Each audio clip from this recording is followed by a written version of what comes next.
91లో హైదరాబాద్ మహానగరానికి ఆనాడు కులీ కుతుబ్ షా గారు పునాది వేస్తే ఆ తర్వాత విస్తరించే క్రమంలో హైదరాబాద్ విస్తరిస్తూ మరి జంట నగరాలుగా అటు సికింద్రాబాద్ ఇటు హైదరాబాద్గా మరి జోడెద్దుల మాదిరిగా ఒకదాన్ని ఇంకోదాన్ని విరదీయలేకుండా అట్లా అభివృద్ధిలో కానీ అల్టిమేట్గా విస్తరణలో కానీ రెండు నగరాలు భారతదేశంలో అదేవిధంగా ప్రపంచవ్యాప్తంగా కూడా ఇంగ్లీష్లో ట్విన్ సిటీస్ అని అలాగే తెలుగులో జంట నగరాల పేరుతో అందరికీ కూడా ఈ ప్రాంతం గురించి తెలిసిన వాళ్ళందరికీ కూడా సుపరిచితమైన నగరాలు హైదరాబాద్ సికింద్రాబాద్. ఇవాళ ఈ ప్రభుత్వం కాంగ్రెస్ ప్రభుత్వం మేము గతంలో విన్నాం, చిన్నప్పుడు చదువుకునేటప్పుడు తుగ్లక్ అనేవాడు ఒకడు ఉండేటోడు, కొన్ని పిచ్చి పనులు చేసినాడు, ఢిల్లీ నుంచి రాజధానిని తరలించాలనే ప్రయత్నం చేసినాడు అని చెప్పి మేము ఎప్పుడో పుస్తకాల్లో చదువుకునేదే తప్ప ఇవాళ ప్రత్యక్షంగా తుగ్లక్ అంటే ఎట్లా ఉంటుందో, తుగ్లక్ పరిపాలన ఎట్లుంటుందో ఇవాళ మాకు కనబడతా ఉన్నది.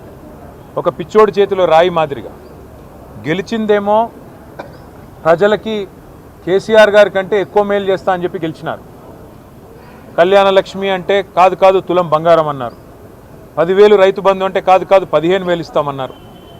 ఒక ముసలమ్మకు మాత్రమే పెన్షన్ ఏంది, ఇద్దరికి ఇవ్వాల పెన్షన్, అది కూడా 2,000 కాదు 4,000 ఇస్తామన్నారు. ఇవన్నీ కూడా 100 రోజుల్లోనే చేస్తాము, 6 గ్యారంటీలు 420 హామీలు అని అడ్డగోలు అబద్ధాలు చెప్పి అధికారంలోకి వచ్చారు. మరి అధికారంలోకి వచ్చిన తర్వాత 6 గ్యారంటీలు అటకెక్కించినారు, 420 హామీలు మరి ఏ మూలకు పోయినాయో తెలియదు. కానీ ఇవాళ చేస్తున్నది ఏంది, మొట్టమొదటి పని టీఎస్ను టీజీ అన్నారు, అది జరిగింది. దానివల్ల ఏ జీవితం మారిందో, ఎవరికి ఆనందం కలిగిందో, ఏ పేదవాడికి లాభం కలిగిందో ఇప్పటివరకు తెలియదు. తెలంగాణ తల్లిని తీసేసి కాంగ్రెస్ తల్లిని తీసుకొచ్చి పెట్టినారు. అట్లాగే ఆ తల్లి చేతుల్లో తెలంగాణకు ప్రతీకగా ఉండే బతుకమ్మను తీసి పక్కన వారేసినారు. అసలు తెలంగాణ అస్తిత్వానికే దెబ్బకొట్టే విధంగా మరి ఆ తల్లి రూపునే మార్చి ఇవాళ ఒక దివాలా తీసిన కళావిహీనంగా ఉన్న కాంగ్రెస్ తల్లిని మన మీద రుద్దే ప్రయత్నం బలవంతంగా ఒకవైపు.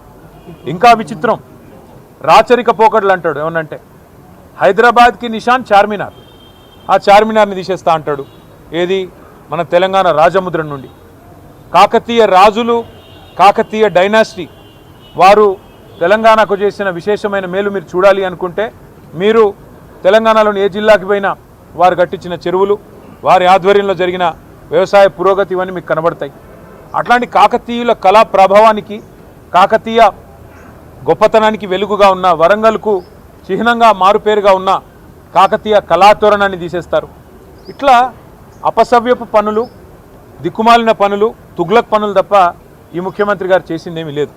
ఇంకా విచిత్రమైన విషయం ఏమంటే కేసీఆర్ గారి నాయకత్వంలో అధికార వికేంద్రీకరణ జరగాలి అని చెప్పి, ప్రజల దగ్గరికి పాలన పోవాలి, ప్రజాపాలన అంటే నిజమైన నిర్వచనం ప్రజల దగ్గరికి ఎంత సన్నిహితంగా పాలన ఉంటే అంత మంచిదని చెప్పి 10 జిల్లాల తెలంగాణని 33 జిల్లాలు చేసుకున్నాం. కొత్త రెవెన్యూ డివిజన్లు ఏర్పాటు చేసుకున్నాం, కొత్త మున్సిపాలిటీలు, కొత్త మండల కేంద్రాలు, అట్లాగే తాండాలు గ్రామ పంచాయతీలుగా అట్లా కేసీఆర్ గారి నాయకత్వంలో ప్రజల దగ్గరికి పరిపాలన తీసుకొని పోయే ప్రయత్నం చేసినాం. హైదరాబాద్ మహానగరంలో కూడా గతంలో 24 సర్కిల్ ఉంటే గ్రేటర్ హైదరాబాద్ మున్సిపల్ కార్పొరేషన్లో 30 సర్కిళ్లకు పెంచుకున్నాం. గతంలో 4 జోన్లు ఉంటే 6 జోన్లు చేసుకున్నాం. ప్రతి జోనల్ కమిషనర్కి, ప్రతి డెప్యూటీ కమిషనర్కి శాంక్షన్ లిమిట్స్ పెంచుకున్నాం. అంటే ఇవన్నీ చేసుకున్నాం, కానీ హైదరాబాద్ అస్తిత్వాన్ని మాత్రం మేము ముట్టుకోలేదు, హైదరాబాద్ అస్తిత్వాన్ని దెబ్బతీసే ప్రయత్నం చేయలేదు. ఎందుకంటే హైదరాబాద్ అనేది ఒక హైదరాబాద్ ప్రజలకు సంబంధించి కాదు, తెలంగాణ ప్రజలందరికీ గర్వకారణమైన ఒక ఐడెంటిటీ హైదరాబాద్ సికింద్రాబాద్. జంట నగరాలు అంటే మనం చిన్నప్పటి నుంచి వింటున్న మాట.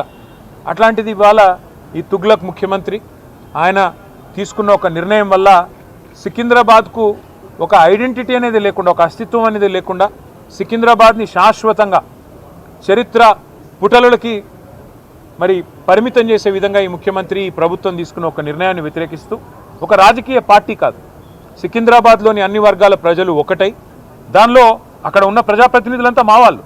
సికింద్రాబాద్ ఎమ్మెల్యేగా పద్మారావు గారు ఉన్నారు, సనత్ నగర్కి శ్రీనివాస్ యాదవ్ గారు ఉన్నారు, అట్లాగే మరి మా నాయకులందరూ ఎమ్మెల్యేలు ఎమ్మెల్సీలు ఉన్నారు. వారందరినీ కూడా వారు ఆహ్వానించారు. సికింద్రాబాద్కు సంబంధించిన పుర ప్రముఖులు, సికింద్రాబాద్కు సంబంధించిన మరి సికింద్రాబాద్ ప్రేమికులు వారు ఆహ్వానించి సికింద్రాబాద్ అస్తిత్వాన్ని మరి ఇక్కడ పుట్టిన బిడ్డలుగా మరి మీరు కదా కాపాడాలి, ఈ ప్రభుత్వం తుగ్లక్ పనులు చేస్తుంటే మీరేం చెయ్యరా అని వారు మీటింగులు పెట్టి పిలిస్తే మేము మా పార్టీగా పోయి చెప్పినాము. ఏం చెప్పాము? ఈ జంట నగరాలు జోడెద్దులు, ఈ జంట నగరాలకు స్పెషల్ ఐడెంటిటీ ఉన్నది. లష్కర్ అంటారు, పట్నం అంటారు.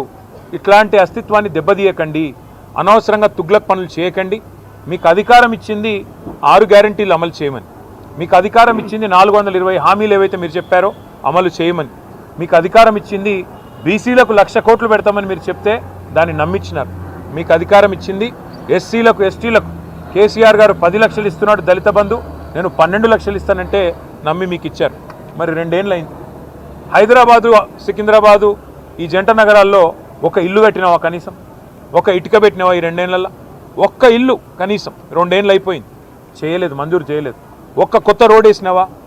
ఒక్క కొత్త ఫ్లైఓవర్ కట్టినావా? ఏదీ లేదు. ఉన్నవి కూలగొట్టుడు తప్ప కట్టిందైతే ఏం లేదు. ఆ కూలగొట్టే క్రమంలో విధ్వంసం మాత్రమే తెలిసిన ఈ ముఖ్యమంత్రి ఇవాళ సికింద్రాబాద్ అనే పదాన్నే లేకుండా విధ్వంసం చేసే ఆలోచన చేస్తుంటే దాన్ని ప్రతిఘటిస్తూ ఇవాళ సికింద్రాబాద్ పెద్దలందరూ కలిసి ఒక శాంతి ర్యాలీ అని పెట్టుకున్నారు. దానికి మమ్మల్ని అందరినీ ఆహ్వానిస్తే ఇవాళ ఉదయం అందరం తెలంగాణ భవన్లో సమావేశం అవుదాం, ఇక్కడ సమావేశమై మన గౌరవ ప్రజాప్రతినిధులందరం కూడా కలిసికట్టుగా పోదాం, సంఘీభావం చెప్దామని చెప్పి మేమందరం ఇక్కడ చేరుకున్న తర్వాత మాకు తెలిసింది శ్రీనివాస్ యాదవ్ గారిని హౌస్ అరెస్ట్ చేసే ప్రయత్నం చేస్తున్నారు, పద్మారావు గారిని హౌస్ అరెస్ట్ చేసినారు, మిగతా మన కార్పొరేటర్లని, మిగతా మా నాయకులని, దాదాపు 8,000 మంది మా సోదరులని సోదరిమణులని ఎక్కడి వాళ్ళని అక్కడ అరెస్టులు చేస్తూ ఉన్నారని చెప్పి ఇక్కడికి వచ్చిన తర్వాత తెలిసింది. అందుకే నేను ఈ తుగ్లక్ ముఖ్యమంత్రి గారికి చెప్పేది ఒకటే, మీ అధికారం అపరిమితమని మీరు అనుకుంటున్నారు. అధికారం 5 ఏళ్లకు ఒకసారి ప్రజలు రెన్యూ చేస్తే మళ్ళీ వస్తుంది తప్ప మీ ఇష్టం ఉన్నట్టు తుగ్లక్ పనులు చేస్తూ పోతుంటే అధికారం ఎవరికి శాశ్వతం కాదనేది ముఖ్యమంత్రి గారు గుర్తుపెట్టుకోవాలి. ఇంకొక మాట కూడా ముఖ్యమంత్రి గారికి నేను చెప్పేది, మీరు మీ కాంగ్రెస్ పార్టీ శాశ్వతంగా మరి ద్రోహులుగా చరిత్రలో మిగిలిపోతారు. తెలంగాణ అస్తిత్వాన్ని దెబ్బతీసిన ద్రోహులుగా, తెలంగాణ తల్లిని రూపుమాపి కాంగ్రెస్ తల్లిని ప్రతిష్ఠించిన ద్రోహులుగా, తెలంగాణ సంస్కృతిని తెలంగాణ అస్తిత్వానికి చిహ్నమైన కాకతీయ కళాతోరణాన్ని, చార్మినార్ని, తెలంగాణ ఆడపడుచులకు అత్యంత ప్రీతిపాత్రమైన బతుకమ్మని, వీటిని దెబ్బతీసిన ద్రోహులుగా నీ ప్రభుత్వం నీ పార్టీ నిలబడిపోతుంది. అదే కోవలో అదే వరుసలో సికింద్రాబాద్ అస్తిత్వాన్ని కూడా మీరు ఏదైతే దెబ్బతీసే ప్రయత్నం చేస్తున్నారో ఇది మీకు మంచిది కాదు. ఒకటి మాత్రం పక్కా, ఇవాళ మీరు ఈ ర్యాలీని ఏదో భగ్నం చేసి మా వాళ్ళని కొంతమందిని అరెస్ట్ చేసి మీరేదో సాధించినాము అని చెప్పి మీరు పైశాచికానందం పొందొచ్చు, కానీ ఇది తాత్కాలికం మాత్రమే. తప్పకుండా శ్రీనివాస్ యాదవ్ గారు చెప్పినట్టు కోర్టుకి పోతాం. ప్రజాక్షేత్రంలో ప్రజల తరపున న్యాయబద్ధంగా నిరసన చెప్పే హక్కు మనకు రాజ్యాంగం ప్రసాదించిన హక్కు, డాక్టర్ బాబాసాహెబ్ అంబేద్కర్ మనకిచ్చిన హక్కు.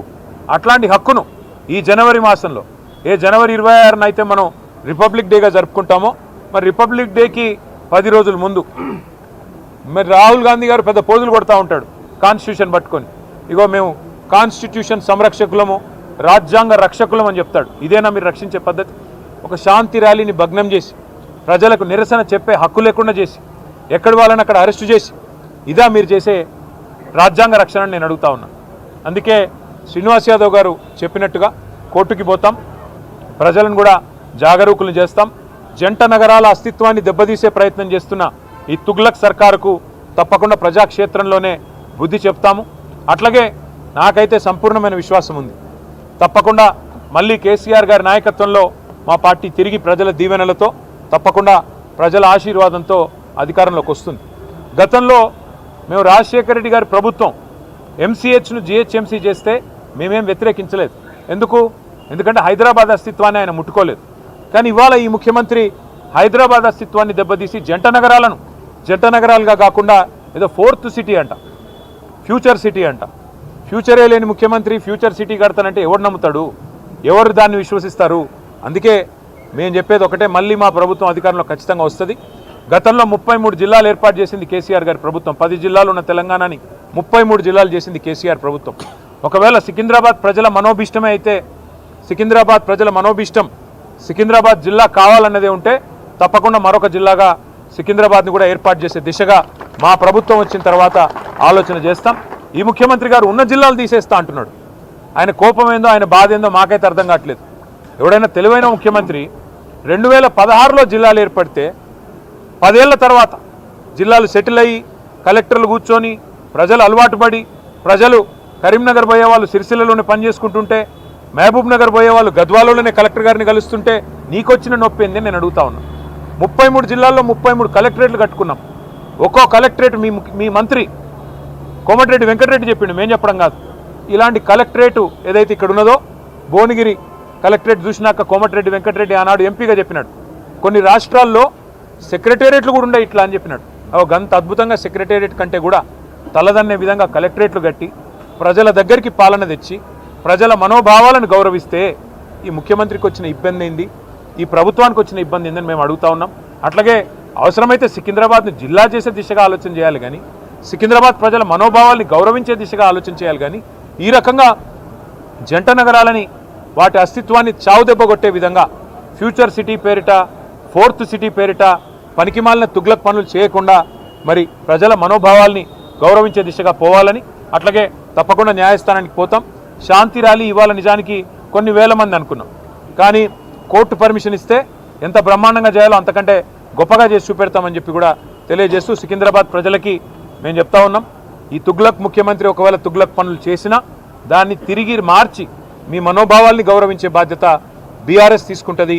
మీరు తప్పకుండా కేసీఆర్ గారి నాయకత్వంలో మీ మనోభావాల్ని వారికి కూడా నివేదించి తప్పకుండా మీ ఆలోచనని గౌరవించే విధంగా ముందుకు పోతామని చెప్పి తెలియజేస్తూ ఈరోజు మరి అరెస్ట్ అయిన వారందరినీ కూడా బేషరతుగా, ఎందుకంటే మేము మరి వారికి అనవసరంగా ఇన్కన్వీనియన్స్ కాజ్ చేయాలని మేము కూడా అనుకోవట్లేదు, అరెస్ట్ అయిన వారిని బేషరతుగా విడుదల చేయాలని చెప్పి కూడా మేము పోలీసు వారికి కూడా డిమాండ్ చేస్తూ మరి ఇట్లాంటి తుగ్లక్ పనులు మానుకోవాలని ముఖ్యమంత్రి రేవంత్ రెడ్డి గారిని కూడా మరొకసారి హెచ్చరిస్తూ మీ అందరికి కూడా మీడియాకు కూడా థ్యాంక్ యూ.